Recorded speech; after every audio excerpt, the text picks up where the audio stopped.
One big misconception in the metal community is that you can't make a guitar that's in standard tuning heavy. Do you agree with this or disagree? I disagree heavily. Same. Oh, you get it? Same. Yeah. No, I mean, not the best example since it's still E flat and not E standard, but the early Nevermore stuff is just as heavy as their later like 7-string material. And yeah. I notice I've been talking to a lot of thrash bands, and I play guitar, so I always ask, like, what tuning they play in, all that stuff. And they're like, yeah, we play in standard. I'm like, damn, son. Like, yeah. Or you could pull a vector and tune up to F. Yeah. Yeah. Holy shit. Hammerhead. I don't know if you know them. Yeah. The young guys. Yes. They play in standard. The vocalist said to me, he goes, yeah, I like playing in that because it's a little bit more of a challenge. I'm like, fuck, man. I wish I could say that.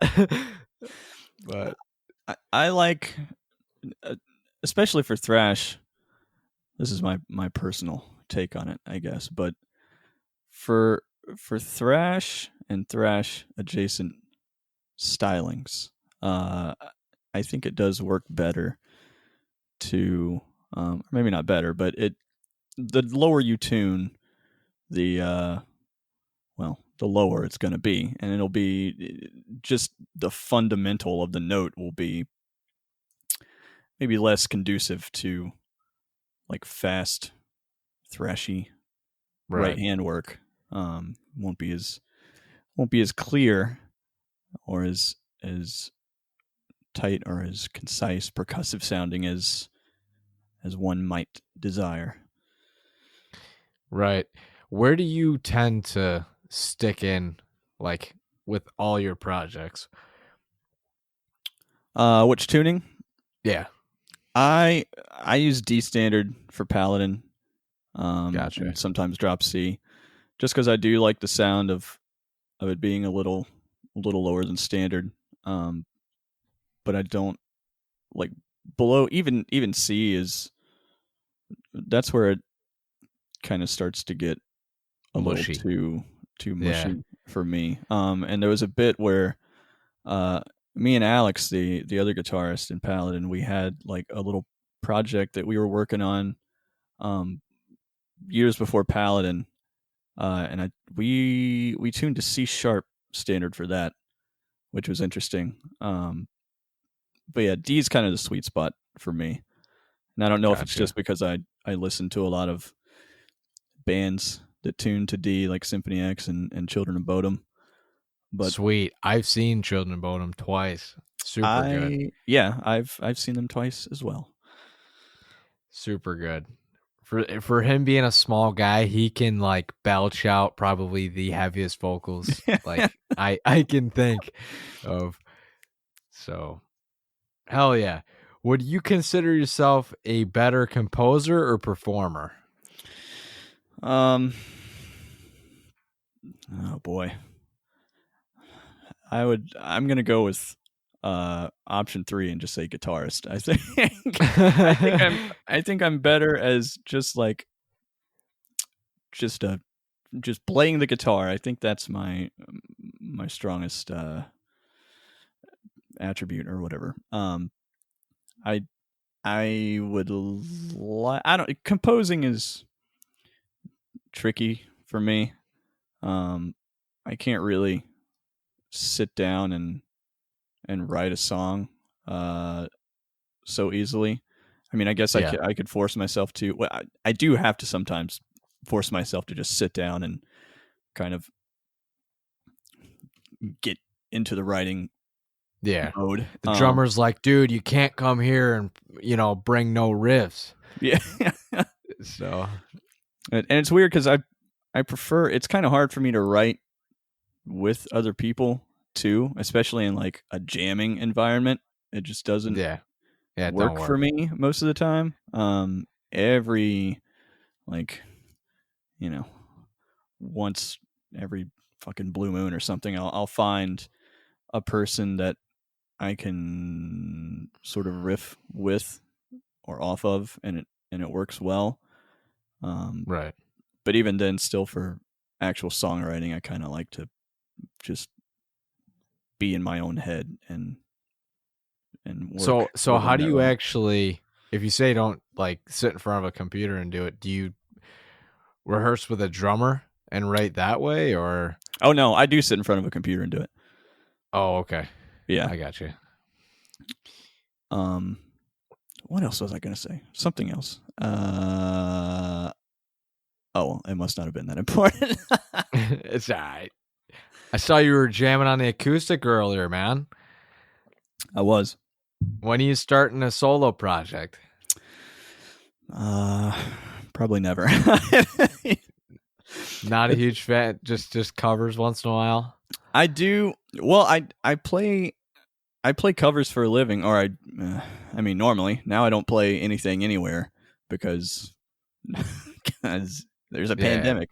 But yeah, I do a bunch of cover band type stuff normally when I'm home, and I am or I was working on getting an acoustic duo like cover thing together with the chick in that video, Lauren. And we literally just finished like putting together sort of promo material to actually start booking gigs, and then this whole thing started happening. Yep, of course. Great time.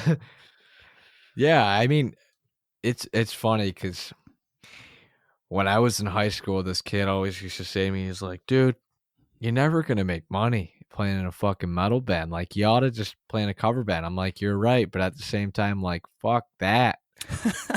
Like, I would rather make, enough money just to pay my gas to go on tour, or just, whatever.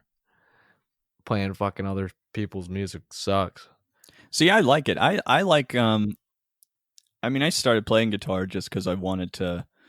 Right. Well, a bunch of my friends were doing it, and I was like, "Oh, this looks like fun. I want to be cool." Yeah. And then I started, and then I wanted to actually play songs that I liked and that I listened to at the time, and whatever. And I just like playing songs, period, or playing, period. Exactly. I guess I should say. So, I enjoy doing cover tunes and stuff. Of course, right. Not all of them. There are certainly songs that I play that I would rather not play ever. I'm talking more like fucking like coffee shop music. Like that's what he was trying to say. Like, the only way you're gonna make money is playing that stuff. I'm like, no way. No way. No way. So you're labeled as like a thrash power metal band, but you add like a lot more to it.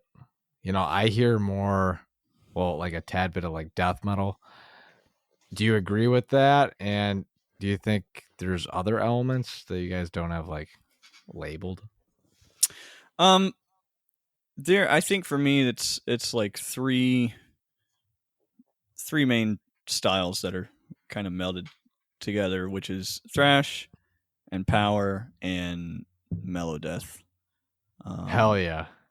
I think that sums up most of it, and I'm sure there are little touches of other things here and there that may not quite fall so neatly into one of those three categories, but yeah. And I've always been a big sort of power metal and prog metal guy.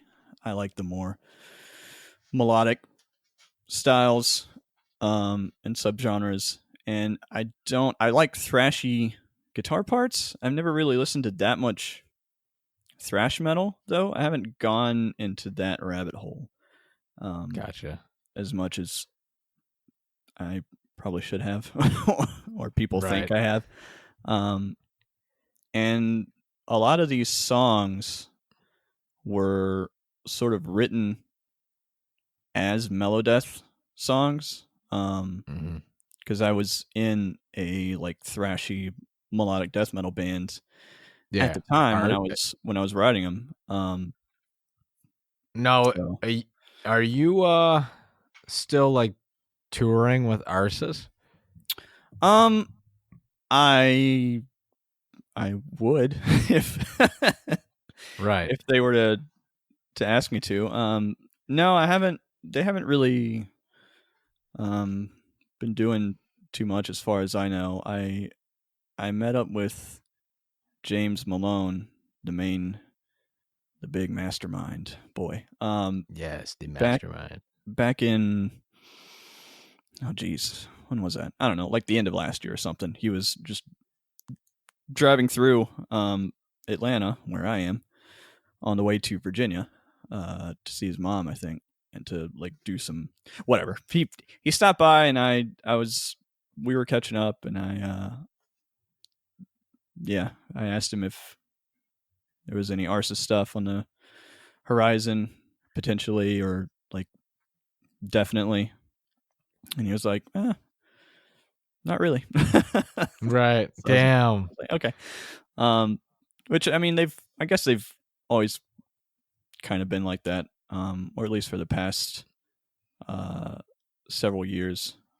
And I know he has like a sort of synth wave guitar oriented 80s themed project that he's been working on, which is actually pretty cool.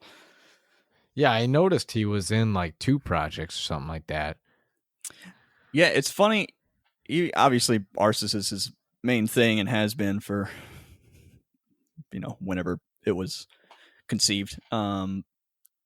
But he had a band called Necromancing the Stone that he played guitar for, and which is a great name. And he that was like sort of, it had some thrash in it and some power metal elements and traditional heavy metal stuff. It was interesting. And actual singing. It did have harsh vocals too, but it was mostly cleans. Right. And I did a tour with them on bass, filling in on bass a few years ago, it's not how I met James, but it's how I sort of got acquainted with him, Right. other than, like meeting him at a show in passing or whatever. Now how is playing with Arsis like different than Paladin? Like the energy. Well, it's way harder. Yeah. It's so hard. God. Yeah. Well,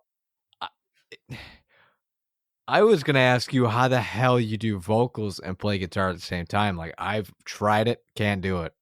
Like no way. That's hard too. And I'm not. I had to force myself to be able to do that, because I used to. It doesn't really come naturally to me at all. And yeah, I was the old Melodeath band that I was in that I mentioned previously. That broke up, or really just, it was 4 of us and the main guy quit. He was a guitarist and vocalist, and we decided to continue as what would be Paladin. And I just kind of took it upon myself to take over the role of vocals. And we had a show like a month out. Figure it out. Yeah, so I was like, okay, I guess I'll just cram and like try to will myself to be able to do this. And it sort of worked out somehow. It worked out the first show. Yeah, I mean, more or less. There's no way in hell I could. You said 30 days? Yeah, if not fewer. Not a chance in hell. Yeah, it's really hard, and I still have to work on it. And I can't. It's hard for me to just like kind of bust it out on the fly. Like if there's a song that I know how to play and know how to sing, but separately, like if I haven't practiced specifically playing and singing a song, it can be like really hard for me to do it on the fly without Yeah, sitting royally down, fucking it like, up. yeah. So what comes naturally or easier to you? The power metal like chants or, the singing, or like the death metal growls or like shrieks? Definitely the singing. And Really? yeah, and actually I don't. It's which is interesting because Paladin, when it started, the previous band was all harsh vocals, and I kind of like in keeping with the spirit of that, I was like, let's just keep doing harsh vocals, and we only did harsh vocals, and I was doing them.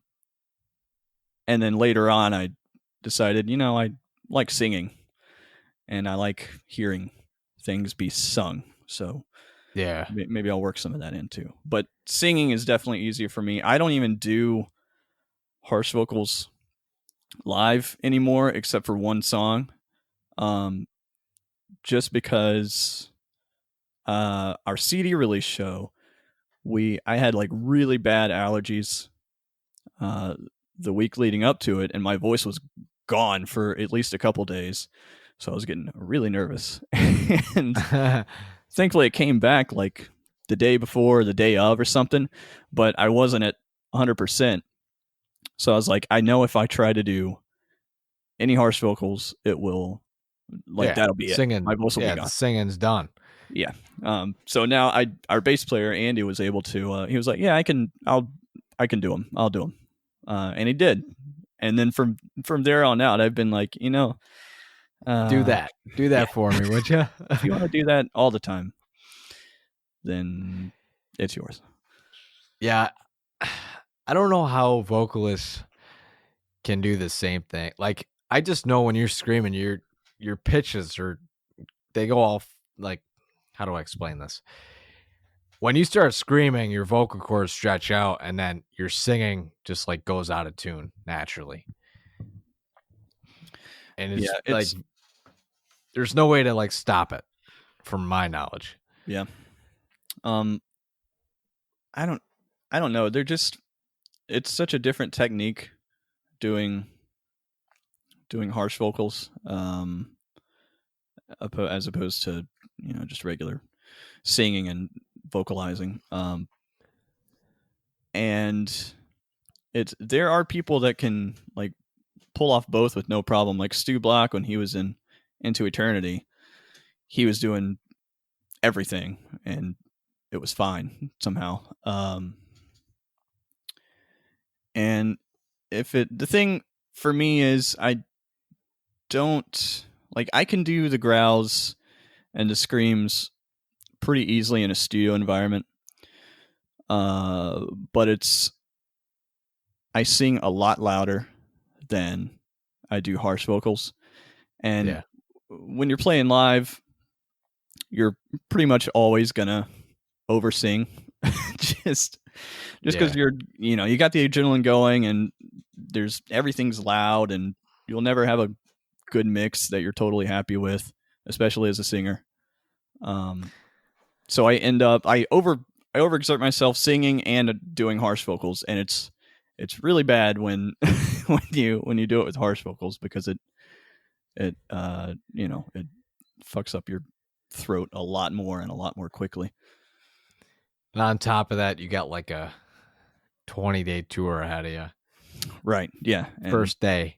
You need to pace yourself. Conditioning. Right. So 3 more questions for you. Do you consider yourself like a big video game junkie? I noticed you did a song about Zelda. I did. We have a song about Zelda, and a song about Chrono Trigger too, which is a great SNES RPG. Sweet. Yeah, I'm a big video game nerd. That's almost all that I did when I was growing up until I started playing guitar at age 14 or 15, however old I was. I don't play so much anymore. I'll have little bouts where I game a lot. Yeah, That's but the same way as me. yeah, not. I really haven't played up until, I guess, maybe a month ago. I haven't been playing anything, and I've got tons. I'll like buy games and be excited to play them, and then never actually play them. You play them for like a week, and then they're shot. You spend $60. That's exactly what I do. Yeah. So, fundamentally, what sticks out to most about Whitesnake? About Whitesnake. Yep. First of all, I love David Coverdale. But Whitesnake, the self-titled album with John Sykes is one of my favorite albums, and it's because I love John Sykes as a player and a writer, and I love the song. I love like every song on that album and everything about it. But to me, John Sykes is what I love about Whitesnake. So that one album that he was on is yeah, that's that's are you like a fan? Are you a fan of Here We Go Again, or do you think it's overplayed? It is, and I still love it.